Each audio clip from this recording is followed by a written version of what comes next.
오늘 말씀의 제목은 예수의 부르심입니다. 예수의 부르심.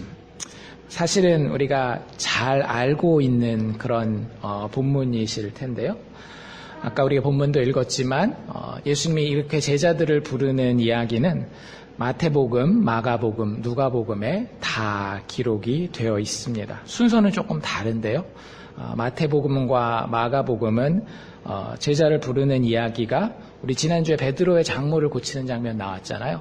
베드로의 장모를 고치는 장면 앞에 나오고요. 오늘 누가복음 본문은 우리가 지난주에 4장에 본 것처럼 베드로의 장모를 고치는 게 먼저 나오고 그 다음에 제자들을 부르는 이야기가 나옵니다. 학자들마다 의견이 조금 다르긴 한데요. 그래도 성경을 이렇게 보는 분들이 대부분은 우리가 정확하게 알 수는 없다라고 이야기하지만 베드로의 장모를 고쳤던 그 시기가 이제 갈릴리 사역의 초기잖아요. 그 갈릴리 사역 초기에 예수님이 제자들을 먼저 부르셨을 것이다라고 이렇게 이야기를 합니다. 어쨌든 오늘 그 예수님의 공생애에서 굉장히 앞부분에 예수님이 제자를 부르시는 그런 장면들 중에 하나를 저희가 보게 되는데 제일 먼저 부른 제자들이 바로 이 사람들이란 말이죠. 그렇죠? 우리가 제자가 몇 명인 줄 알고 있어요? 12명인 줄로 알고 있잖아요. 거기에는 세리로 알려져 있는 마태도 있고요. 레위라고도 불리기도 하고 나중에 예수님을 배반하는 가롯 유다도 있고요. 요한복음에만 특별히 나오는 빌립이나 나다나엘의 이런 부르심도 있어요. 근데 예수님이 첫 번째 부른 사람으로 마태도 그렇고 마가도 그렇고 누가도 그렇고 꼽는 사람들이 바로 누군가 하면 베드로와 야고보와 요한입니다. 그러니까 흔히 12명의 제자 중에서도 수제자라고 부를 수 있는 3명의 제자를 제일 먼저 부르셔요. 한번 잘 생각해 보세요. 우연이었을까요? 우연은 아니겠죠. 여러분들 예수님 앞에 하나님 앞에 우연이라는 것은 존재하지 않습니다. 모든 것은 다 하나님의 계획 가운데 들어있고 하나님의 섭리 가운데에 하나하나 하나님의 선하신 뜻을 이루기 위해서 일어나는 일들이에요. 그러니까 세금 거두는 세리였던 마태를 먼저 만날 수도 있었고요. 예수님을 배반할 가룟 유다를 먼저 만날 수도 있어요. 가룟 유다를 먼저 만났다면 이런 데 의미가 있겠죠. 먼저 된 자가 나중되고 나중된 자가 먼저 된다. 이런 가르침을 가르치는 데 의미가 있을 텐데 그렇게 하지 않으셨다라고 하는 거죠. 예수님 누굴 먼저 불렀다라고요? 베드로와 야고보와 요한.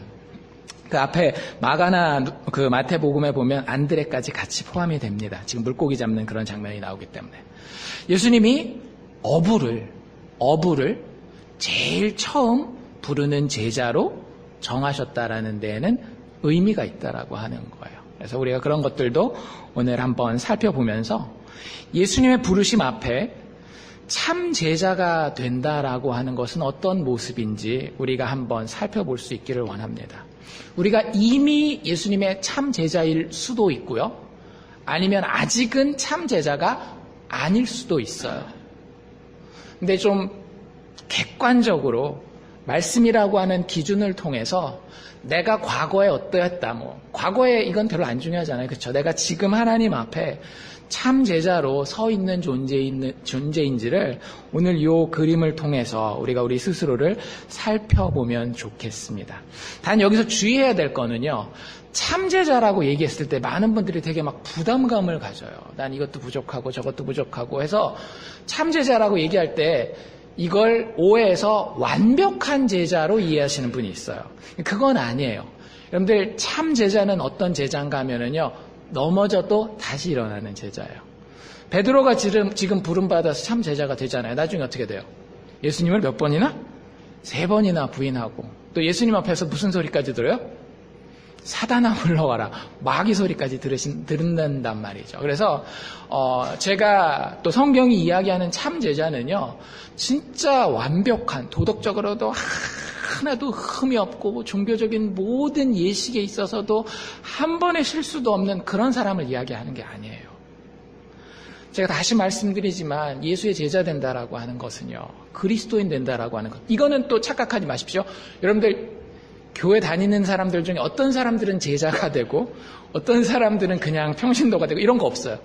성경에서 이야기하는 제자 이꼬르 그리스도인이에요. 그리스도인이면 모두 다 제자입니다. 어쨌든 예수 믿는 사람, 제자라고 하는 존재는요, 넘어지고 자빠질 수 있지만 어디가? 심장이. 이 마음이 예수 사랑하는 데서 어떻게 떠날 수가 없는 거예요.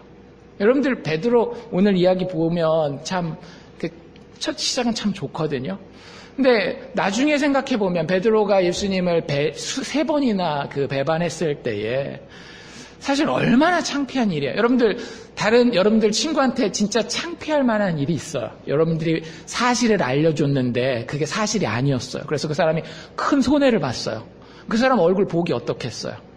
되게 막 민망하고 그럴 거 아니에요. 근데 그걸 고의로 했어요, 여러분들이 아예 마음을 먹고 사기를 쳤어요.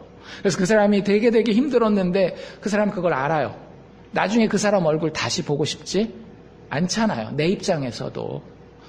그러니까 베드로가 충분히 그럴 수 있을 만한 상황인데요. 나중에 요한복음 21장에 보면 예수님을 다시 만나거든요. 거기 어떤 장면이 나오는가 하면 주님 앞에 참 마음이 상한 상태에서, 그러니까 자존심이 상하고 예수님 앞에서 참 무안하고 창피한 그 상태에서 뭐라고 얘기를 하는가 하면, 주님, 제가 주님을 사랑하시는 줄 주께서 아시나이다. 예수님의 제자가 된다라고 하는 것은요, 참 제자가 된다라고 하는 것은 마음의 문제라고 하는 거예요. 그래서 그 참 제자가 되어가는 모습이 있어요. 한 번에 딱 되지 않습니다. 그래서 되어가는 그 모습을 많이 축약해서 누가복음 5장에 이렇게 기록해 놓고 있는데, 오늘 배경을 살펴보면 그 배경은 1절에 보면 무리가 옹이하여 하나님의 말씀을 들을새 예수는 게네사렛 호숫가에 섰다라고 이야기를 합니다. 게네사렛 호숫가는 어디를 이야기하는가 하면은요, 우리가 흔히 이야기하는 갈릴리 호수를 이야기를 합니다. 갈릴리 바다라고도 부르고 하도 호수가 크기 때문에 갈릴리 호수라고 얘기를 하는데, 그 호수 근처에 여러 마을들이 있어요. 가버나움이라는 마을도 그 근처에 있는 것이고, 그 한 마을의 이름이 게네사렛이라고 하는 마을이에요. 그래서 그 사람들은 자기네 앞에 있는 그 호수를, 바다를 뭐라고 불렀는가 하면 게네사렛 호수, 게네사렛 바다 이렇게 불렀습니다. 그래서 거기에서 예수님이 하나님의 말씀을 선포하고 계십니다. 그리고 첫 번째 제자들을 부르시게 되는데요. 그 이전에도 예수님을 쫓아다니는 사람들은 많이 있었어요. 베드로도 그 이전에 예수님을 알고 있었고, 안드레도, 요한도, 많은 12제자가 될 사람들이 이미 예수님을 알고 있었고, 예수님을 시간이 될 때는 쫓아다니고 안 될 때는 안 쫓아다니고 뭐 그랬었던 것 같아요. 이 성경 전체를 쭉 읽어보면. 그래서 그 여러 제자들 중에 첫 제자들을 부르는 이야기인데, 그 중에 누가는 특별히 한 명의 사람, 누구? 베드로에 집중해서 그 이야기를 오늘 쭉 전개해 나아가고 있습니다. 베드로를 비롯한 무리가 호숫가에 모여든 이유는 뭐였어요? 하나님의 말씀을 듣기 위함이었다라고 이야기를 합니다. 그렇죠? 하나님의 말씀을 들을 때에 그 말씀을 전하신 분은 예수님이셨어요. 예수님이 누군가를 제자 삼으실 때에 여러분들 제일 먼저 일어나는 일이 바로 이겁니다. 말씀이 들리는 거예요. 제가 목회를 이렇게 쭉 하다 보면 아주 가끔 가다가 신앙생활에 있어서 참 어려움을 겪는 분들을 만나요. 제가 여기서 신앙생활에 있어서 어려움을 겪는다라는 건 살다가 큰 병에 걸리거나 경제적으로 어렵거나 이런 걸 이야기를 하는 게 아니에요. 오히려 그런 부분은 잘 돼요. 근데 신앙적인 어려움이라고 하는 건 뭐냐면, 영적으로 하나님을 사랑하는 것이 점점 뒷걸음치는 이런 것들이 신앙적인 위기거든요. 그분들의 공통적인 특징을 이렇게 보잖아요. 그럼 진짜 딱 한 가지로 모여집니다. 뭘까요? 말씀이 들리지 않아요. 말씀이 들리지 않아요. 제가 그런 얘기도 들은 적이 있거든요. 제가 한 번은 이런 얘기를 다른 교회에서도 했어요. 여러분들 말씀이 들려야 됩니다. 말씀이 들려야 여러분들이 정말로 영적으로 삽니다라고 이야기를 했더니 목사님 그걸 어떻게 합니까? 여기 서가지고 얼굴 보고 막 어떤 사람들은 뭐 이러면서 듣는 사람들이 있을 것이고, 어떤 사람은 가만히 있는 사람이 있을 텐데, 목사님 그걸 어떻게 합니까? 그거 목사님 판단하면 안 됩니다라고 얘기를 하는데요. 여러분들 옛날에 학교 다닐 때 선생님들이 그런 얘기 혹시 안 하시던가요? 학교 다닐 때, 야, 니들도 이 강단에 서봐라. 앞에 교단에 서봐라. 누가 떠드는지 보이는지 보이나 안 보이나. 제가 학원에서 강의도 해봐서 아는데요. 앞에 서면은요, 진짜 다 보여요. 여러분들 혹시 누군가를 가르쳐 본 경험이 있으시면은요, 앞에 선 사람이 웬만하면 이 사람이 지금 집중하고 있는지 안 하고 있는지, 졸고 있는지 안 졸고 있는지, 뭐 그건 당연히 보이겠죠. 다 보여요. 그래서 목회자 입장에서는 말씀이 안 들리는 사람들이 진짜 있어요. 이렇게 보면. 근데 그분들이 제일 마음에 쓰여요. 왜냐하면 영적으로 가장 큰 위기 가운데 있는 거거든요. 근데 진짜 거의 한 번도 틀린 적이 없었던 것 같아요. 거의 한 번도 틀린 적이 없었던 것 같아요. 예수님의 참 제자가 되는, 이게 목사의 참 제자가 아닙니다. 예수님의 참 제자가 된다라고 하는 것은요, 설교 말씀이 되었건, 아니면 여러분들이 집에 가서 성경책을 읽는 것이 되었건, 말씀이 들리는 데서 시작되는 거예요. 여기로 들리는 거 말고, 머리로 들리는 거 말고. 아무리 여러분들이 성경 퀴즈 대회를 해가지고 1등상을 타도요, 마음으로 들리지 않는 말씀은 들리는 게 아니에요. 근데 예수님의 참 제자가 되는 모든 이야기들을 여러분들이 성경에서 살펴보시고, 또 여러분들 진짜 참 그리스도인이라고 생각되어지는 여러분들의 친구들을 이렇게 보시잖아요. 그럼 진짜 말씀이 들려요. 그리고 어떤 분들은 다른 사람들이 볼 때는 참 좀 신앙생활 하는데 이것저것 부족한 것 같은데 말씀이 들리는 분들이 있거든요. 그런 분들은 진짜 달라지더라고요. 제가 이번 주에 이렇게 들었던 그 설교 말씀에서 어떤 목사님이 그런 이야기를 하더라고요. 하루는 이제 설교 끝나고 이렇게 내려가면 이제 보통 이제 인사들 하잖아요. 미국 목사님인데 어떤 처음 보는 분이 그 목사님한테 되게 감사하다라고 이야기를 하는 거예요. 그 이유가 뭐였는가 하면 그 아버지인데, 남자 아버지인데 자기 아들을 위해서 그렇게 오랫동안 기도를 했다라는 거죠. 구원받도록. 이 아이가 정말로 예수를 사랑하게 되기를 제가 그렇게 기도를 했는데 이 아이가 전혀 젊으니까 뭐 관심도 없고 막 이랬는데 어느 날 어디서 났는지 그 목사님의 설교 테이프를 하나를 구했더니 그거 가지고 듣더래요. 하루 들었는데 그 다음 날도 보니까 또 그 테이프를 듣고 있더래요. 그러니까 한 테이프 하나에 설교 하나잖아요. 설교 하나를 하루 듣고 그 다음날 듣더니 그 다음날도 또 듣더래요. 얼마나 듣나 하도 신기해가지고 지켜보고 있으니까 똑같은 그 설교 테이프를 한 달 동안 듣더래요. 한 달이 딱 끝냈는데 자기의 삶을 예수께 바치고 예수 믿는 자로 회심했다라고 얘기를 하는 거예요. 참 신기한 일이죠. 여러분들 그런 경험이 있으세요? 저는 여러 번 있어요. 그 목사님과 그 설교에 대해서 이야기하라고 한다면 이야기할 수 있는 제 인생에 그런 어떤 영적인 그 도약이 있을 때마다 하나님이 진짜 테이프로 들었었던 것이 2번이었고요. 인터넷에서 파일을 구해서 들었던 게 1번 있고 그래요. 제가 마지막으로 그걸 체험한 것 같은 경우는 한 설교를 제가 달라스에 있을 때거든요. 신학교에서 공부할 때 저녁 때는 청소를 했어요. 화장실 청소도 하고 강의실 베큐움도 하고 청소를 하는데 한 설교를 진짜 40분짜리 한 설교를 제가 4시간 일했거든요. 4시간 일하면 하루에 6번, 5번 내지 6번 들을 수 있어요. 그 설교를 처음에 들었는데 이거 뭐지? 이런 생각이 들었는데 그 설교를 그날 하루 종일 그러니까 6번, 5번, 6번 듣고 그걸 6개월 동안 들었습니다. 그리고 하나님 저를 완전히 변화시켜 놓았어요. 제가 청소를 하는 거 하나도 변한 거 없어요. 제가 그 신학교를 다니는 거 하나도 변한 거 없어요. 제 키가 더 막 커가지고 180이 되고 이런 거 없어요. 돈을 막 더 잘 벌게 되고 그런 거 없어요. 근데 제 인생은 거기서 진짜 완전히 180도 달라졌어요. 아, 구원은 내가 이루는 것이 아니라 그리스도께서 이루시는 것이구나. 이 말씀이 안 들렸었다니까요. 처음에는 그냥 느낌만 이거 뭐지 이런 느낌이에요.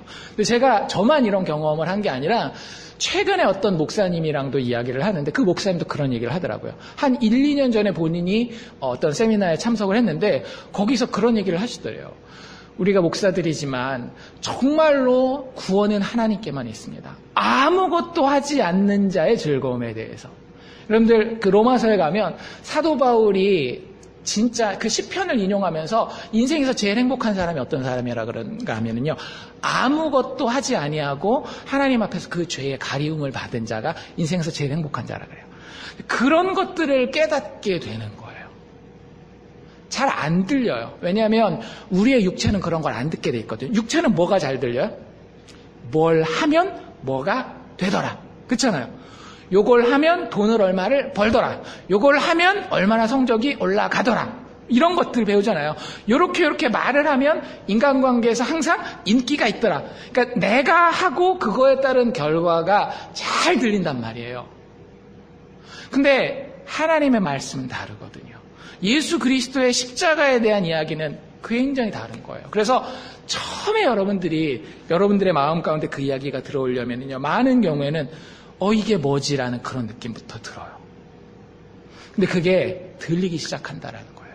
여러분들 이게 왜 중요하냐면요, 여러분들이 예수를 알게 되는 것은, 그리스도의 참 제자가 되는 것은 다른 방식을 통해 되지 않아요.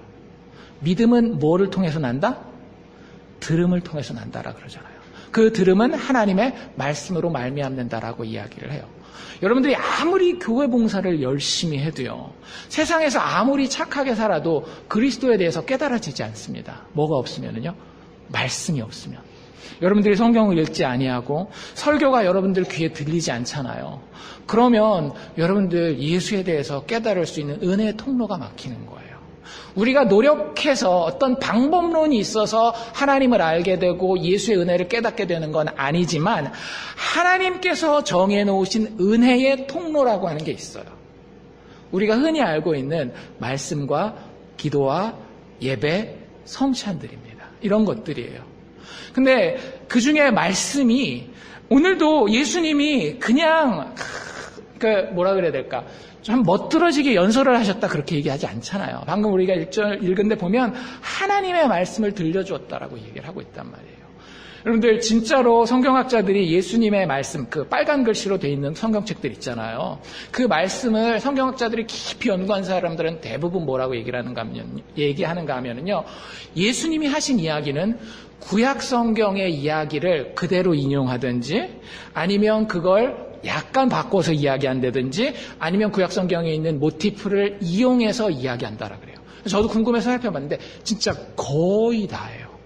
예수님이 십자가에서 못 박혀 돌아가실 때 하는 말들마저도 거의 다 구약의 레퍼런스, 그 참고 구절들을 가지고 있어요. 전부 다.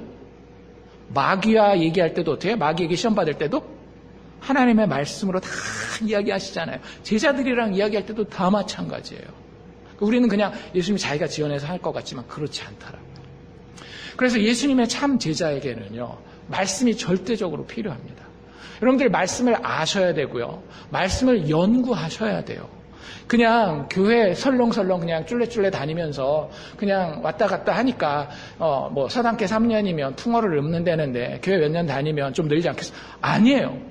제가 10년, 20년 다니신 분들도요, 아니 진짜 평생 다니신 분들도요, 말씀 가지고 이야기하면 아주 기본적인 것들도 모르는 경우가 되게 많이 있어요. 뭐 한 가지 예를 들자라고 한다면, 여러분들 우리가 가지고 있는 성경은요, 많은 부분들이 추가된 겁니다. 원래 성경 원본, 하나님의 말씀으로 직접 기록된 말씀들은요, 성경에 장과 절이 있을까요? 없을까요? 없어요. 성경의 장절은 언제 생겼는지 아세요? 1200년대에 생겼어요. 그러니까 성경이 기록되고 1000년도 넘게 지난 다음에 추가된 게 성경의 장절이에요. 그러니까 성경의 장절에서 어떤 특별한 의미를 찾는 것은 의미가 있다 없다? 없다라고 하는 거죠. 그러니까 우리가 그런 것들도 배워야 되는 거잖아요. 근데 많은 경우에 우리는 성경을 너무 몰라요. 심지어는 통독을 해도 모르는 경우들이 많이 있어요. 그래서 여러분들 요즘에는 자료들도 되게 좋은 것들도 많아요. 인터넷 아무거나 보지 말고 대신 유튜브는 웬만하면 피하십시오. 유튜브는 피하고 명망 있는 교회에서 성경 공부를 위해서 이렇게 올린다든지 CGN TV라든지 이런 데들은 괜찮은 것 같아요. 근데 뭐 그런 게 되든지 아니면 좋은 설교가 있으면 여러분들 아까 제가 말씀드린 설교 하나만 가지고 한 달 뭐 1년을 붙들어도 상관없다니까요. 자꾸 배우려고 하고 성경을 예수의 시각으로 보려고 노력을 하셔야 돼요. 예수님이 그걸 사람들에게 전해주셨던 거고 베드로가 그 말씀을 지금 듣고 있는 겁니다. 그 말씀이 없었다면은요, 아마 베드로는 지금 이런 일을 당하고 이런 이제 기적을 경험하게 되잖아요. 기적을 경험했어도 예수를 만나지 못했을 거예요. 그 말씀을 계속 듣는 것이 제일 처음으로 참 제자가 되기 위한 걸음 준비 상태라고 보시면 됩니다. 그리고 난 다음에 이제 사건이 어떻게 진행되는가 하면 사람들이 하도 많이 모여드니까 어떻게 해서든지 예수님 가까이서 들으려고 해요. 근데 가까이서 듣는 것도 중요하지만 더 중요한 건 많은 사람들에게 중요한 건 뭐예요? 예수님 한번 만져봤으면 아니면 예수님이 나를 만져주셨으면 왜? 이제 이미 알고 있잖아요. 예수님이 만지고 치유하시고 병을 낫게 하시고 귀신을 나가게 하시고 이런 기적들을 베푸시니까 어떻게 해서든지 가까이 가서 얼굴 보고 예수님을 만져주심을 바라려고. 그러니까 어떤 일이 벌어지는가 하면 예수님 있는까지 막 오니까 예수님은 설교를 하고 계시는데 계속 이렇게 와요. 그럼 저는 어떻게 하겠어요? 조금씩 그래도 거리를 이렇게 두고 뒤에 있는 사람들도 들어야 될 거 아니에요. 앞에 다 쓰면 이 사람들 다 쓰면 설교가 안 들린단 말이죠. 그래서 뒤로 물러나다 더 이상 물러날 데가 없는 거예요. 어디까지 간 거예요? 뒤에 이제 호수밖에 없는 거죠. 그때 예수님이 제 생각에는 아마 이러셨을 것 같아요. 베드로의 어깨를 툭툭 치면서 이보게 배를 한번 띄워보지. 그래서 배에 탁 올라타시고 약간 한 몇 미터 정도, 한 3, 4미터 정도 뒤로 쭉 띄운 다음에 거기서 이야기를 하는 거예요. 근데 설교를 하면 사람들이 이제 다 듣고 베드로가 사실은 근데 그렇게 하기가 쉬운 상태가 아니었습니다. 지금 이때는 아마 하루로 따지자면 오전 정도 됐던 것 같아요. 왜냐하면 이 사람들이 뭘 하고 있었는가 하면 그물을 정리하고 있었거든요. 2절에 보면 뭐라고 돼 있어요? 호숫가에 두 배가 있는 것을 보시니 어부들은 배에서 나와 그물을 씻는지라. 여러분들 물고기 잡는 그 루틴이 이렇게 됩니다. 물고기 잡으러 언제 출항해요? 하루로 따진다면 저녁 때 출항해요. 예전에 저도 한국에서 뉴스에 보면 요즘에는 한국에 오징어도 잘 안 잡힌다 그러는데 울릉도 독도 이런 데서 오징어 잡는 거 보면 어때요? 불이 환하게 이렇게 막 켜져 있잖아요. 물고기들이 밤에 잡기가 훨씬 더 쉬운 거예요. 낮에는 거의 잡기가 힘들다라고 보면 돼요. 특히 이런 여기 호수 같은 이런 데들은 그런 것들이 더 심하기 때문에 밤새도록 낚시하고 이제 아침이 되어서 다음날 낚시할 거 미리 준비하느라고 그물을 씻어놓고 어떻게 하면 돼? 이제 들어가서 한숨 붙이려고 하는 그런 장면이에요. 근데 예수님이 설교하시고 배를 또 띄우라는 거예요. 그래서 띄워서 했는데 그래도 베드로가 예수님을 싫어하진 않았던 것 같아요. 예수님의 말씀 듣는 것을 싫어하진 않았던 것 같아요. 왜냐하면 그 전에 예수님의 말씀을 들었고 예수님이 어떤 일을 하셨는지를 알고 있기 때문에. 우연인 것 같죠. 근데 제가 봤을 때는요, 우연이 아닌 것 같아요. 예수님이 베드로를 쫓아다니고 계시는 거예요. 여러 가지로 보면 예수님을 제일 먼저 쫓아다닌 사람들 중에 하나가 누구냐면 안드레거든요. 요한복음에 보면 그렇게 나와 있어요. 세례 요한이 보라 세상 죄를 지고 가는 하나님의 어린 양이로다 예수님을 소개할 때에 제일 먼저 두 사람이 예수님을 쫓아갔다라고 얘기를 하는데 그 중에 한 사람이 안드레래요. 안드레가 예수님을 만나고 난 다음에 제일 먼저 한 일이 뭐였는지 아세요? 자기 형제 베드로를 예수님 앞에 데리고 오는 거였어요. 그것 말고도 예수님이 계속해서 베드로를 이렇게 만나는데 오늘 이 장면에서는 아주 카운터 펀치를 날리시는 거예요. 좋은 의미에서. 베드로가 정말로 지금까지는 한 번도 기적도 봤을 수도 있겠죠. 예수님이 귀신을 쫓고 병을 고치는 것들을 봤어도 남의 이야기였죠. 저런 일이 일어나네 저런 일이 일어나네 남의 이야기였단 말이에요. 근데 오늘 이 장면에 예수님이 계속 쫓아오셔서 마침내 베드로를 꽉 붙잡으시는 겁니다. 뒤에 보면 사람을 잡는, 사람을 낚는 어부라고 얘기를 하는데 예수님이 계속 쫓아가다가 오늘 이 본문에서 베드로를 예수님이 착 잡으시는 거예요. 낚으시는 거예요. 베드로의 배에 탔고요. 말씀이 다 끝났을 때 이제 설교 끝났으면 어떻게 하면 돼요? 배를 다시 육지로 이렇게 얼마 멀지도 않으니까 가면 되겠죠. 모든 사람들이 다 예수님을 기다리고 있는데 예수님이 이렇게 말씀하십니다. 베드로에게 깊은 데로 가서 그물을 내려 고기를 잡으라 라고 이야기를 합니다. 여러분들 예수님의 직업이 뭐였는지 혹시 아세요? 목사님 이러면 안 됩니다. 예수님은 목사님이 아니라 목수였어요. 왜냐하면 그 당시에는 대부분 자기 직업이 누구 직업이 자기 직업이 되는가 하면 자기 아버지의 직업이. 그래서 베드로나 야고보나 요한도 아버지가 다 어부였을 거예요. 그래서 예수님은 그 아버지가 요셉이었고 요셉은 목수였기 때문에 아마 예수님 공생이 시작하시기 전까지 30년 동안 나무를 깎고 자르고 붙이고 가구를 만들고 하는 목수가 예수님의 직업이었을 겁니다. 반면 베드로의 직업은 뭐라고요? 어부잖아요. 지금 이 상황에서는 누가 누구 말을 들어야 돼요? 목수가 어부 말을 들어야 된단 말이에요. 근데 예수님이 그걸 상관을 해요, 안 해요? 안 해요.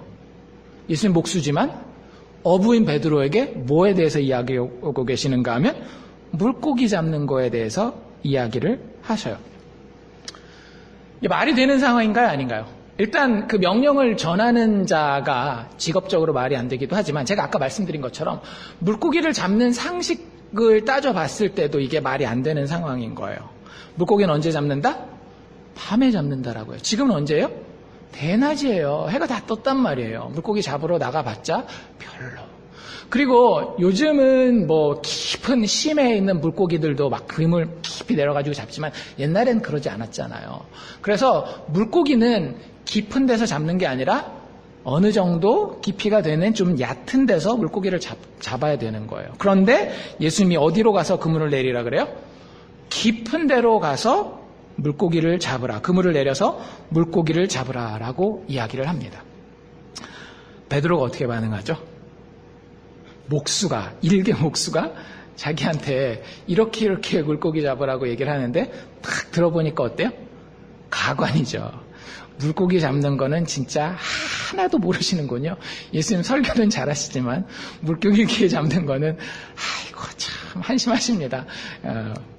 어업하셨다가는 쫄딱 망하게 생겼습니다. 아마 이런 생각을 속으로 했을 거예요. 근데 베드로가 뭐라고 대답하는지 잘 보십시오. 베드로가 뭐라고 대답해요? 선생이여. 일단 이 표현 자체가 굉장히 중요한 표현이에요. 선생이여라고 하는 표현은 예수님을 되게 존중하고 있다라고 하는 겁니다. 예수님의 방식과 예수님의 말을 다 이해했어요? 못했어요? 이해 못했습니다. 베드로는 지금 예수님의 말의 뜻, 그게 어떻게 될 것인지 이해하지 못한 상태예요. 하지만 예수님을 계속해서 존중하고 있다라고 하는 거죠. 선생이여. 우리들이 밤이 맞도록 수고하였으되, 이제 자기 얘기하는 거죠. 내가 어부인데 어부로서 우리가 나갔는데요. 그게 그렇게 쉬운 게 아니에요. 심지어는 밤에 나갔는데도 어땠어요? 얻은 것이 없지만은, 하지만 그 다음 말이 진짜 귀한 겁니다. 뭐라고 이야기하고 있어요? 말씀에 의지하여. 말씀에 의지하여. 지금까지 예수님의 말씀을 계속 들었다라고 말씀드렸잖아요. 그쵸? 근데 본인이 살아왔던 상식과는 많은 다른 얘기를 하셨을 거예요. 여러분들 성경에 예수님의 가르침 보면 진짜 많이 다르잖아요. 원수를 사랑하라부터 시작해서 정말로 우리가 이해할 수 없는 것들, 너희가 할 수 있는 것이 없고 하나님께서 죄인들을 거저 구원하는 것이다. 이런 말씀들을 하실 텐데 그게 진짜 그럴까? 라는 생각은 했겠지만 그게 진짜 그래 이래서 이렇게 되는구나. 이해가 전혀 안 되는 상황이었을 거예요. 그런데 참 제자가 되는 사람들의 특징은 뭐냐면요. 이해가 다 되지는 않아요. 이해가 다 되지는 않아요. 근데 예수님이 존중되어져요. 예수님이 좋고요. 예수님 참 귀해요. 그래서 그 말씀에 의지하여서, 내가 들은 그 말씀에 의지하여서 내가 그물을 내리리이다. 투박하지만 굉장히 진솔하고 또 겸손하게 예수님의 말씀 앞에 순종하는 베드로의 모습을 볼 수 있습니다. 그래서 진짜 가서 그물을 내리죠. 근데 어떤 일이 벌어져요? 올리는데 안 올리는 거예요. 낚시해 보신 분들은 아시겠지만 줄낚시만 해도 고기가 딱 걸리면 이게 일단 느낌이 다르단 말이죠. 근데 이게 보통 무게가 아닌 것 같아요. 쭉 끌어올리는데 자기 한 배로 도저히 다 감당할 수가 없으니까 옆에 있던 다른 배, 야고보와 요한이 있던 그 배도 같이 부릅니다. 그래서 여기에 보니까 두 배에 가득 차고도 두 배가 다 가라앉기 직전까지 될 만큼 고기를 애운 것이 심이 많아서 그물이 찢어질 만큼 많은 물고기를 잡게 됩니다. 여러분들 제자로 부름받을 때에 내가 참 제자로서 반응할 수 있는 어떤 상황들이 우리에게 주어지는가 하면은요, 예수님의 능력이 내 삶에서 실제 살아 움직이는 걸 보게 됩니다. 참 제자들에게는요, 제가 신비주의자는 아니지만은요, 참 제자들에게는요, 진짜 영적 체험이 있습니다. 꼭 제가 말씀드리는 건 뭐 불치의 병을 고침받고 막 망할 사업이 팍 잘 되고 이런 걸 이야기를 하는 게 아니에요. 근데 누구에게나 분명히 이야기할 수 있는, 그리고 다른 사람들은 믿지 않을지 모르겠지만 나는 분명히 알고 있는 예수의 능력이 내 삶에서 실제 살아 움직이는 것을 보는 것이 우리에게 필요해요. 참 제자들에게는 그것이 다 있어요. 근데 그런 것들이 주로 어디서 일어나는가 하면은요, 여러분들이 가장 강하다라고 생각되어지는 부분에서 일어나요. 베드로는 어쩌면 다른 부분에 도움이 필요했을지 모릅니다. 베드로 보면 되게 뭐라 그래야 될까? 인간 참 투박하거든요. 남자, 꼭 좋은 의미의 남자 말고 나쁜 의미의 남자. 그래서 의사소통도 좀 잘 안 되고 다른 사람한테 상처도 많이 주고 뭐 이런 그런 사람이었던 것 같아요. 나중에 예수님과의 대화를 이런 거를 보면.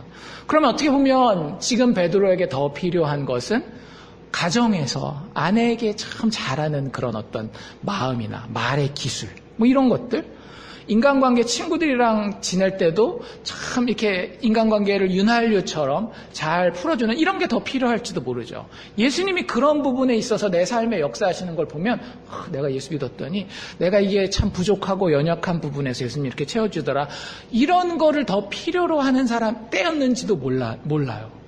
근데 예수님은 그 부분을 건드리는 게 아니라 어떤 부분을 건드리신다라고요? 베드로가 제일 자신 있는 부분을 건드린다라고요. 일부러 그러시는 거예요. 여러분들에게도 한번 물어봅시다. 저도 제 스스로에게 다시 한번 이 아침에 물어보기를 원해요. 내가 생각할 때에 나의 가장 강점이 뭔가? 내가 제일 잘하는 게 뭔가? 경제적인 부분? 인간관계에 대한 부분? 자식을 키우는 것에 대한 부분? 내 건강? 뭡니까? 근데 예수님의 참 제자가 되는 사람은요, 예수님이 이거 건드리는 것을 느껴요. 아, 주님이 이거 도전하고 계시는구나. 주님의 도전은 아주 단순합니다. 네가 가장 강하다라고 생각하는 그 부분에 있어서도 내 능력이 필요해. 인정할 수 있어? 교회를 수십 년을 다녀도요, 이게 인정 안 되는 분들이 되게 많으시더라고요. 진짜 수십 년을 다녀도. 주님, 그 부분은 제가 잘 알아요. 그거 그렇게 하는 거 아닙니다. 그거는 제가 수십 년 동안 한 번도 실패한 적이 없는 거거든요. 그냥 두시면 제가 알아서 합니다. 제가 천국 가는 거는 조금 자신이 없으니까 주님 그 부분 도와주세요. 근데 저의 이 입술의 이 언행의 생활, 저의 인간관계에 대한 부분, 제가 돈을 버는 방식, 제가 자녀를 키우는 패턴, 이건 건들지 마세요. 지금 평안합니다. 잘하고 있어요. 왜 자꾸 이런 거 가지고 시비를 거십니까? 참 제자들은 그렇게 반응하지 않더라고요. 주님이 그 부분에 있어서 도전을 던지실 때요, 선생님, 최소한 이해가 안 된다 할지라도 배울 자세가 돼 있는 거죠. 배울 자세가. 선생님, 그 부분 그렇게 하는 게 아닌 거 제가 제 상식으로 알고 있는데요. 주님의 말씀에 의지하여 제가 그물을 던져보겠습니다. 여러분들, 그럴 때에 예수의 능력이 체험되는 거예요. 그런 체험 있으세요? 있으셔야 돼요. 예수 믿는 사람들은 상식적인 경험들만 가지고 절대 예수 믿을 수가 없어요. 왜냐하면 하나님은 영이시기 때문에, 보이지 않는 분이시기 때문에요. 우리의 상식을 가지고 믿을 수 있다라고 생각하면 완전 착각이에요. 이해가 안 돼도 인정이 되는 것, 그게 제자도의 첫걸음이에요. 그때 베드로가 어떻게 반응합니까? 여러분 같으면 어떻게 반응하시겠어요? 물고기가 막 가득 잡혔어요. 어떻게 반응해야 돼요? 뭐 되게 기쁘지 않겠어요? 물고기는 돈인데 그 당시에. 근데 베드로가 우리의 예상과는 좀 다르게 반응하죠. 뭐 성경을 잘 알고 있는 분들은 이게 어떻게 반응했다 다 알고 있지만, 원래 상식적으로 생각하면 이게 상식적인 반응은 아니에요. 뭐라고 얘기를 하는가 하면, 주여 나를 떠나소서, 나는 죄인이로소이다, 이렇게 얘기를 하는 거예요. 이게 마치 어떤 상황과 똑같느냐 하면은요, 여러분들 이제 저희 애들 있잖아요. 애들이 이제 교회 끝나고 가는데 저랑 인사를 하면서 가요. 근데 정 목사가 애들한테, 야, 너 은행 통장 있어? 예, 있어요. 카드도 있어? 예, 엄마 아빠가 다 만들어줬어요. 애들 이름으로 만들어줬다라고 해봅시다. 근데 제가 탁 악수하고 가면서, 그래? 뭐 존이라고 해봅시다. 존, 너 오늘 집에 가서 그 카드 가지고 ATM 기계에다가 딱 집어넣으면 엄마 아빠가 넣어준 돈 있지? 거기에서 10만 불이 더 들어있을 거야. 다 찾아. 그리고 이제 집에 갔어요. 집에 갔는데 이 아이가 엄마 아빠한테 이야기를 합니다. 아빠는 뱅크 오브 아메리카에서 근무하는 은행원이에요. 그래서 아빠한테, 아빠 빨리빨리 우리 나가요. 아, 왜? 목사님이 ATM 기계에 가서 카드 꽂고 출금하면 10만 불을 더 찾을 수 있대요. 여러분들 뭐라 그러시겠어요? 우리 목사님 요즘 힘드신가 보구나. 정신이 제대로 박혀있지 않나 보다. 뭐 이런 생각 하시지 않겠어요? 근데 하도 애가 천진난만하게 그러니까 주섬주섬 있고, 그래 가서 한번 보자. 그럴 수도 있고 안 그럴 수도 있는데 없더라도 너무 실망하지 마, 이러면서 이제 애들 챙겨가지고 카드 딱 챙겨가지고 가서 꽂았어요. 숫자가 떴는데 어떻게 돼요? 진짜 10만 불이 더 들어있는 거예요. 찾는데 막 20불짜리로 나오잖아요. 20불짜리를 막 이렇게 받아들일 수 없을 정도로 쫙 나오는 거예요. 여러분들은 어떻게 하시겠어요? 막 내렸다 뛰어와가지고 저희 집 벨 띵동띵동띵동 누르고, 목사님 제가 죄인입니다, 이러시겠어요? 아니죠. 여러분들 당장 목사님한테 전화해가지고 대부분 이러지 않을까요? 목사님, 저희 은행에 취업해 주십시오. 명예사원으로 취업해 드릴 테니까 어디에다 투자해야 되는지, 어디서 현찰이 나오는지 이런 조언을 좀 해주시면 감사하겠습니다. 그러지 않겠어요? 상식적으로. 지금 베드로가 그래야 되는 상황이라고요. 물고기를 자기보다도 더 끝내주게 잡는 사람을 만난 거예요. 상식적인 반응은, 예수님 매일 아침마다, 매일 저녁 때마다, 나 나갈 때마다 축복 기도해 주시고 되시는 날은 우리 배에 같이 타주세요.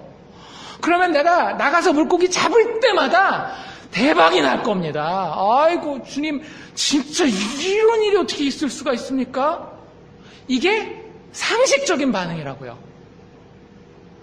근데 상식적으로 반응해서는 제자가 될 수 없다라고요. 베드로는 지금 영적인 반응을 보이고 있는 겁니다. 우리들의 삶 가운데에 하나님의 손길이 그렇게 많이 멀지 않습니다. 특별히 여러분들이 교회라고 하는 공동체에 이렇게 속하게 되고 믿음의 사람들과 교제하게 되었을 때에, 여러분들이 진짜 아직 예수님을 믿건 안 믿건 간에 하나님은 여러분들에게 관심이 굉장히 많으셔요. 그래서 많은 경우에 여러분들이 생각지도 못했던 일들을 경험하게 될 가능성이 되게 커요. 그런 얘기들 들어보셨죠? 초신자들이 더 기적을 많이 체험한다. 뭐 이런 얘기들. 뭐 꼭 맞을 수도 있고 틀릴 수도 있는 얘기지만 성경적으로 봤을 때 하나님이 죄인들에게 관심이 굉장히 많으시기 때문에 우리의 삶 가운데 하나님의 은혜의 손길의 증거를 보여주실 때가 되게 많아요. 근데 거기까지는 다 똑같은데요. 그 하나님의 은혜의 손길, 기적을 체험하고 난 다음은 길이 좀 많이 달라져요. 일단 다 놀랍니다. 그렇죠? 이야, 예수 믿고 이런 일이? 교회 다니면서 이런 일이? 근데 한 사람은 그 일 똑같이 경험하고 지옥으로 가게 될 사람이 있고요. 어떤 사람은 천국으로 영원한 생명과 복락을 누리게 될 사람이 갈라진다라는 거예요. 그러니까 제발 여러분들 기적을 체험했다라고, 내가 교회 다니면서 기적을 체험했다라고 안심하면 안 돼요. 여러분들 놀란 다음에 대부분의 영적으로 참 제자가 되지 못하는 사람들은 어떻게 반응하는가 하면은요, 와, 요거 쏠쏠하네, 이런 반응을 느껴요. 아, 예수 믿으니까 좀 유익한데, 이런 생각을 해요. 영어로는 어떤 단어를 쓰는가 하면 useful이라고 하는 단어를 씁니다. 기적을 체험해서 내가 경제적인 도움을 받았어요? 기적을 체험해서 내가 물질적인 도움을 받았어요? 그러니까 예수 믿는 게 도움이 되더라. 여러분들, 이런 분들은요, 예수님의 제자가 된 게 아니라 뭐가 된 거예요? 예수의 고용인이 된 거죠. 그쵸? 이제부터 예수님을 내가 마음대로 부려먹으면서 그 예수님을 통해서 이익을 보려고 하는 사람이 되는 거예요. 그러니까 기적 자체가 중요한 게 아니라 그 기적에 어떻게 반응하느냐가 훨씬 더 중요하다라고 하는 거예요. 하나님의 은혜의 손길을 체험할 때에 참 제자가 될 사람들은 어떻게 반응하는가 하면은요, 와, 놀랄 뿐만 아니라 예수가 다르게 보여요. 그러니까 기적을 통해서 떨어지는 떡고물이 보이는 게 아니라 그 기적을 베푸신 예수가 보인단 말이죠. 여러분들이 신앙생활을 제대로 한다라고 하면은요, 자꾸 누가 보여야 된다라는 거예요? 예수님이 보여야 된다라는 거예요. 주변의 신앙생활에는 누가 보이는, 목사가 보이는, 뭐 신앙생활하면서 뭐 이렇게 떨어지는 돈이나 건강이나 이런 게 보이는 게 아니라 그 모든 것에 근원 되시는 분이 있다라고 하는 거예요. 인생의 주권자요, 온 우주 만물의 창조자이실 뿐만 아니라 지금도 나 같은 죄인에게 관심을 가지시고 나를 사랑하셔서 내 인생을 송두리째 변화시키기 원하시는 그 예수가 보이고 그분에게 관심이 생기기 시작한다라고 하는 거죠. 논리적인 반응이 아니라 그 기적의 영적인 반응을 보이게 되는 겁니다. 예수의 기적이 그냥 신기하고 유용한 것이 아니라 정말로 그분을 인격적으로 한번 만나봐야 되겠다라고 하는 영적 갈망이 생긴다라고 하는 거예요. 그래서 그때부터 거꾸로 테이프가 쫙 돌아요. 그러면서 자기 인생이 쭉 돌이켜지면서, 아, 그때 내 인생의 그 포인트가 이거였구나. 그때 내가 들었던 설교 말씀이 이거였구나. 모든 것이 예수 그리스도를 중심으로 다 세로줄을 섭니다. 자식도, 돈도, 건강도, 그 어떤 것도 예수가 아니고는 그 질서를 잡을 수가 없게 되는 거예요. 여러분들, 이게 예수의 기적을 정말로 체험하게 되는 겁니다. 그래서 비로소 예수의 기적을 통해서 예수가 누구이신지 참으로 보이기 시작해요. 여러분들은 어떤 예수를 만나셨습니까? 여러분들이 만난 예수는 혹시 너무나 작은 예수 아닙니까? 내가 아직도 부려먹을 수 있다라고 생각되어지는 그런 예수? 아니요. 지금 베드로 어때요? 벌벌벌벌 떨고 있는 모습 아닙니까? 어부가 고깃배에서 벌벌벌벌 떠는 모습? 흔치 않은 모습이에요. 어부는 최소한 어디서는, 바다 위에서는, 배 위에서는 정말로 당당해야 돼요. 그런데 베드로 지금 여기서 바짝 엎드러져서 벌벌벌벌 예수 앞에 떨고 있어요. 이게 어떤 거냐면요, 여러분들 애들이랑 좀 이렇게 관계를 해보신 적이 있는지 모르겠어요. 나이 어린 애들 있잖아요. 그 아이들이 뭔가를 굉장히 잘하는 사람을 만나잖아요. 아닌 애들도 있는데 되게 배포가 큰 애들도 있는데 제가 경험해 보니까 대부분의 아이들이 이렇더라고요. 뭔가를 굉장히 잘하는 사람을 만나잖아요. 그럼 그 자리를 피해요. 이게 무슨 얘기냐면요. 제가 운동을 좋아해요. 탁구를 이렇게 조금 칩니다. 조금 쳐요. 조금 치는데 탁구를 이제 혼자는 못 치니까 교회에 이제 꼬맹이들이 있을 거 아니에요. 초등학교 고학년이나 유스그룹 아이들이 있으면 같이 탁구를 치자라고 얘기를 해요. 탁구채 쥐어주고 저도 탁구채 치고 이렇게 몇 번 왔다 갔다 하잖아요. 처음에는 하려고 이렇게 딱 붙었던 놈들이 제 스윙이 탁탁 되는 걸 보면 갑자기 탁구채를 놓고 저 탁구 치기 싫어요. 그러면서 쭉 뺍니다. 잘하는 사람 앞에서요, 애들은 오히려 더 빼요. 그리고 그 사람의 영향권과 시야에서 벗어나려고 합니다. 근데 참 신기한 건 뭐냐면요, 그게 그 아이들 본심이 아니에요. 나중에 6개월 지고 1년 지나서 나중에 체육관에 이렇게 가보잖아요. 지들끼리 치고 있어요. 막 연습하고. 자기도 되게 잘 치고 싶었던 거예요. 자기도 되게 잘 치고 싶었는데 앞에 너무 잘하는 사람이 있으니까 채를 잡고 휘두르는 것조차도 너무 창피했던 거죠. 여러분, 제가 아이들 앞에서 탁구를 잘 치는 것보다 여러분들의 인생 앞에서 예수 그리스도께서 역사와 인생을 주관하는 것이 훨씬 더 큰 그림이고 훨씬 더 큰 능력이고 훨씬 더 강한 권세예요. 근데 많은 사람들은 영적인 눈이 어두워서 그걸 못 본다라고요. 근데 성령의 은혜로 그 예수의 참 모습을 보는 사람은 이렇게 영적으로 반응한다라는 거예요. 주님, 내가 정말로 가치가 없습니다. 나는 아무것도 아닙니다. 오히려 주님, 어떻게 할 말이 없어요. 그래서 결국 했던 말이 뭐예요? 저를 떠나주세요. 이게 진심은 아니거든요. 저를 떠나주세요. 나 너무 큰 죄인입니다. 하나님의 그 은혜와 능력과 그 권세에 비교해 봤을 때 내 인생은 참 추하고 더럽고 능력 없는 것이었습니다. 어찌 그 인생에 내가 당신을 대적 삼았었는데 당신은 나를 사랑한다라고 여기 찾아올 수가 있습니까? 여러분들, 그 사랑에 익숙해져야 되는 거예요. 내가 대적했던 그 자가 나를 사랑하러 오는 그 사랑에 익숙해져야 되는 거예요. 베드로가 거기서 완전히 꼬꾸라진 겁니다. 나를 사랑하는 이 못난 죄인을, 지금까지 베드로가 예수님은 어떻게 대했겠어요? Hey bro 막 이러면서 친구 대하듯이 그렇게 대하지 않았겠어요? 근데 드디어 예수님이 껍질을 벗고 본체의 모습으로 베드로에게 보이기 시작했던 겁니다. 여러분들, 다시 한번 말씀드리자면요, 예수의 기적은 인간의 필요를 채우는 것만이 목표가 아닙니다. 예수님, 여러분들의 인생의 필요를 다 알고 계셔요. 그리고 하나님의 시간표에 따라서 여러분들의 인생 필요한 부분, 필요한 만큼, 필요한 때에 채우실 겁니다. 확신해요, 저는.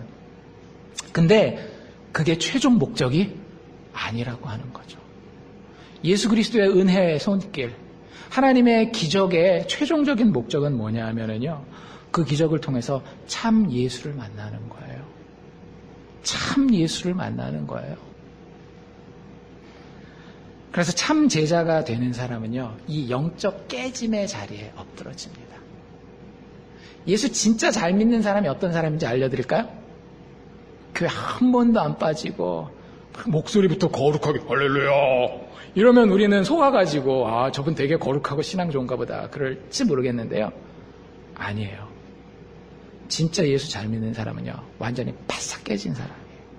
제가 그런 분들 몇 분 알거든요. 공통점이 뭐냐면요, 영어로 이런 단어가 있습니다. approachable, 다가가기 쉬워요.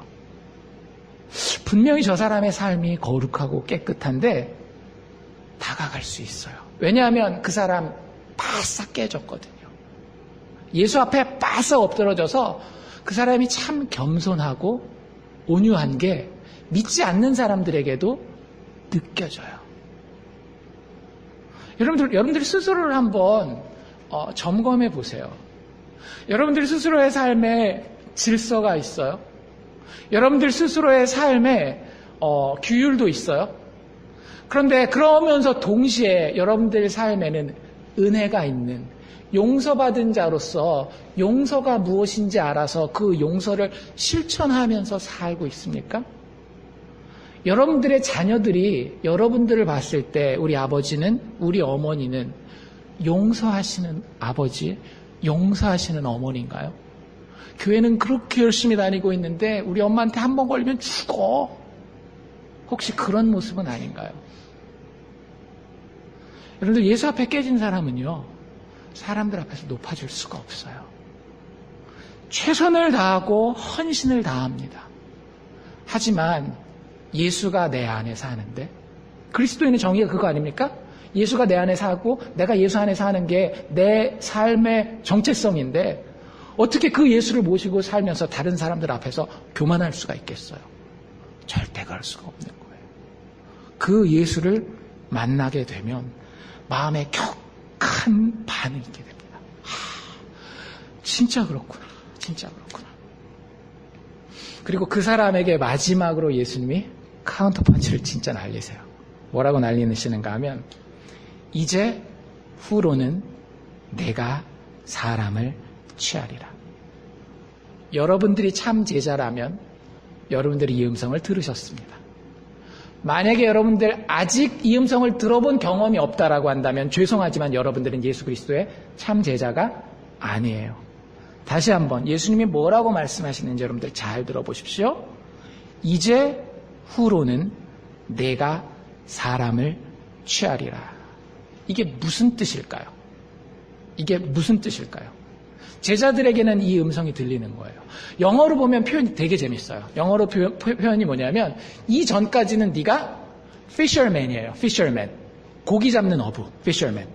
근데 예수의 제자가 된 다음부터는 뭐냐가 되냐면 fishers of men이 돼요. 우리 식으로 얘기하자면 사람 낚는 어부. 고기 낚는 어부에서 예수 믿게 되면 정체성이 사람 낚는 어부로 바뀐다라고 하는 거예요. 뭐가 다르죠? 사람 잘 낚아요? 사기치는 거예요? 아니죠. 나도 교회 다니면서 고생하니까 당신도 교회 다니면서 고생 좀 해봐. 이거 얼마나 힘든지. 그거 아니잖아요. 여러분들, 여기서 고기 낚는 것은요, 지금 이게 성경 헬라어 원어 표현을 보면 물고기에다가 막 미끼 해가지고 속여가지고 이렇게 하는 그런 게 아니에요. 못 모르고 이렇게 다니는 그 고기들을 훑어가지고 끌어내는 겁니다. 그래서 진짜 쓸만한 고기와 쓸만하지 못한 고기로 가르는 그런 거예요. 그래서 좋지 못한 곳에서 좋은 곳으로 꺼내는 그런 컨텍스트인데, 여러분들, 고기 낚는 어부는요, 고기를 잡아서 누가 유익을 봐요? 고기 잡아서 내가 유익을 보지 않나요? 여러분들, 그게 세상 사는 방식 아닌가요? 여러분들이 뭘 하든지 간에 결국 유익은 누가 봐요? 세상 사람들은 내가 유익 보는 거예요. 심지어는 자식을 잘 키워도요, 제가 저는 간접 경험, 뷰티 서플라이 하시는 분들, 세일즈맨들 이렇게 오신 얘기들 보면 어떤 분들은 오시면 그렇게 자식 자랑을 하신대요. 학교는 어디를 보냈고 잡은 뭘 잡았고, 근데 그거 듣고 있기가 되게 힘들대요. 그래도 열심히 다니시는 분인데 그러고 계신대요. 그런데 세상 사람들도 그게 팔불출이라고 얘기를 하잖아요. 근데 자식 잘 키운 거 결국 누구 위해서 써먹고 있는 거예요? 나를 위해서 써먹고 있는 거 아닙니까? 여러분들, 그게 인생 살아가는 방법이에요. 예수 없으면은요, 십자가에서 나를 위해서 죽어주신 자가 깨달아지지 않으면은요, 인생은 아무리 고결하게 살아도요, 톡 까놓고 보면 자기의 이익을 위해서 사는 거예요. 근데 예수의 제자는 달라져요. 사람을 낚는다라고 하는 것은요, 사람을 취하는 거예요. 근데 어디서 취하는 건가 하면 이 어둠의 구렁텅이에서, 영어 단어로 snatch라고 했는데, 낚아채내는 거예요. 여러분들, 애가 낭떠러지로 이렇게 막 떨어지려고 그럴 수 있잖아요. 그럼 어떻게 해요? 막 달려가서 확 낚아채잖아요. 그걸 얘기를 하는 거예요. 그렇게 사람을 잡아서 그 사람을 궁극적으로 유익하게 하는 것이 그리스도인의 삶이라고 하는 겁니다. 제가 다시 얘기하지만요. 전도에 대한 정의 자체를 여러분들 바꾸셔야 돼요. Preach the word. 말씀을 전파하라. 전도하라. 자꾸 우리는 교회에다가 사람 데려놓고 앉혀놓고 숫자 늘리는 걸 전도라고 생각하는데요. 하나님이 그 결과를 우리에게 보여주실 수도 있어요. 그런데 전도의 결과는 하나님이 정하시는 겁니다. 전도는 뭐냐면 말 그대로 여기 예수가 있어요. 이런 분이 있어요. 여러분들 자식들이랑 대화할 때 그런 얘기 하세요? 하셔야 돼요. 사람들이랑 만났을 때 그런 얘기 하세요? 하셔야 돼요. 그 사람이 그거에 대해서 감동을 받건 안 받건 그건 나중 문제예요. 그 사람이 그것 때문에 뭐 예수를 믿게 되건 교회 그건 더더욱 나중 문제예요. 우리가 명령받은 것은 뭐예요? 사람을 낚으라는 거예요. 그 사람들에게 예수의 기적에 대해서 이야기하라고 하는 거예요. 예수의 기적이 내 마음을 변화시켰고 나의 생명을 영원토록 살 수 있는 생명으로 바꿔주셨습니다. 안 믿어져도 할 수 없는 거죠. 우리가 명령받은 것은 그것에 대해서 그저 충실하게 감당하는 거예요. 영원한 파멸에서 꺼내 예수의 새로운 생명을 사람들에게 전달해 주는 것. 그게 우리가 인생을 사는 유일한 목적입니다. 여러분들이 어디 가서 일하고 있더라도 만나는 사람들을 위해서, 그들의 영혼을 위해서 기도하십시오. 그 사람들이 영어 쓰는 사람이면 우리 교회에 올 확률이 거의 제로에 가깝잖아요. 그럼에도 불구하고 나의 짧은 영어로 이야기할 때에 예수가 나오느냐라는 거예요. 그 아름다운 분의 이야기가, 그 놀라운 분의 권세가 나의 입술을 통해서 자연스럽게 증거되고 있느냐라고 하는 거죠. 부동산 이야기하는 거는 되게 자연스러운데 예수 이야기하는 거는 되게 어색하고 힘들고, 제자의 자리보다는 세상 사람의 자리에 우리가 훨씬 더 깊이 발을 두고 있기 때문이 아닐까요? 여러분들은 어떻게 반응하시렵니까? 예수님이 들려주시는 이 말씀과 예수님이 보여주시는 이 기적과 예수님이 들려주시는 이 부르심에 여러분들은 어떻게 반응하기를 원하십니까? 참 제자가 되는 사람은요, 결단합니다. 제가 여러분들을 강요한다라고 결단되는 게 아니라 참 제자가 될 사람들은요, 성령께서 그 마음을 만지셔요. 그리고 결단하게 돼요. 근데 결단하기 전에 꼭 한 번 더 생각해 보세요. 제자됨의 결단은요, 다시 돌아오지 못할 결단입니다. 물를 수가 없어요. 물르려고 하지도 않아요. 왜냐하면 이것 이상 좋은 것이 없는 것을 알기 때문에. 우리 1월 첫 주에 들었던 그 음악을 지었던 보네프라고 하는 목사님 같은 경우는 이렇게 이야기를 했어요. When Christ calls a person, he tells them to come and die. 그리스도께서 사람을 부르실 때는 어떻게 부르신다라고요? 그는 사람들로 하여금 와서 죽으라고 부르신다. 여러분들 이제는 세상에 대해서 죽는 거예요. 고기 잡는 어부의 정체성에서 이제는 죽는 거예요. 나의 유익만을 위해서 살던 그 삶에서 죽는 거예요. 그리고 나를 위해 죽어주신 그 예수 사랑하는 마음으로 감사하고 기뻐하며 기도하는 가운데에 삶을 살도록 결단하게 되는 겁니다. 여러분들이 세상을 향해 죽잖아요.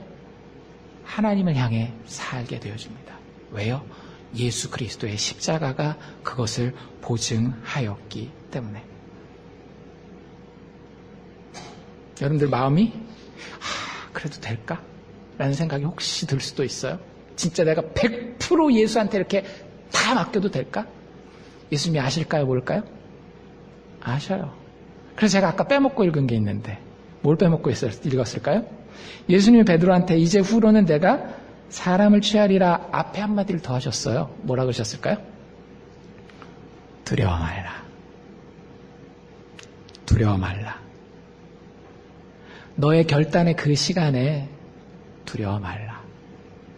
네가 지금까지 30년, 40년, 50년, 60년 붙들고 있던 그 세속적인 고기 잡는 나의 유익만을 위해서 살았던 그 정체성 놓는 것이 두렵지. 근데 두려워하지 마. 왜 예수님이 물고기 많이 잡히게 해주셨을까요? 니들이 두려워하지 않아도 될 만한 능력이 나에게 있어. 예수님 우리에게 그렇게 이야기하고 있는 겁니다. 두려울 만하다는 거 알아요. 예수님도 우리가 예수님을 선택할 때 우리의 지금까지의 역사가, 우리의 지금까지의 삶의 습관이 두려워할 만하다라는 거 알아요. 하지만 두려워할 만하지만 예수가 사랑하기에 두려워하지 말라라고 예수님은 분명하게 이야기하고 계십니다.